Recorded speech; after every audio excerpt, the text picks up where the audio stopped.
At 5:30 a.m. on July 16, 1945, a 13-year-old girl named Barbara Kent was sleeping inside of a cabin in Ruidoso, New Mexico, where she was staying for a sleepover summer dance camp. Suddenly, there was this loud booming sound that literally shook her awake and actually caused her to fall out of her bed onto the floor. And she saw the 9 other girls that were also here for the sleepover camp. They too were wide awake. Their lead dance instructor came running into the cabin and told the girls that she thought one of the cabin's heaters had exploded, and the instructor was just like, all right, girls, go outside, stand by the river. I'm gonna go find wherever this explosion happened and make sure everything is okay. And they went and stood by this river near the cabin.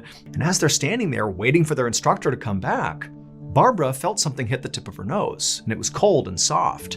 And she looked up and she realized it was snowing. But it's July in New Mexico. It should not be snowing. And as the snow came down on Barbara, she looked at the other girls, and they too were looking up and putting their hands up and letting the snow hit them in the face. Their dance instructor came back and told the girls that, she looked all over the camp and there did not appear to be a fire or an explosion of any kind. And so the girls were very relieved to hear this, but already their attention had completely shifted to the snow. And so the girls, they turned to their instructor and they're like, okay, well, now that it's safe, would it be okay if we put on our bathing suits and just went swimming in the river while it snowed on us? I mean, this is incredible. She kind of took in the scene and also suddenly appreciated how unbelievable it was that there was snow coming down.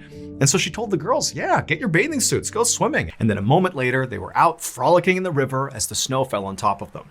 And for hours, they just played in the river and enjoyed the snow. And over the course of the next few days, summer camp went as normal. When summer camp ended, all the girls went home. Now, the girls never got an explanation for why it had snowed until 17 years later, when Barbara was 30 years old at this point, and she learned that all the other girls she had gone to the dance camp with had died. One by one, each of those girls were diagnosed with aggressive forms of cancer that killed them. And she wouldn't get any clarification as to why that had happened until decades later in 2006, when Barbara was in her 70s, when the government finally came out and admitted the truth. And the explosion that literally caused the girls to be dumped out of their beds was from the world's first ever atomic bomb being dropped.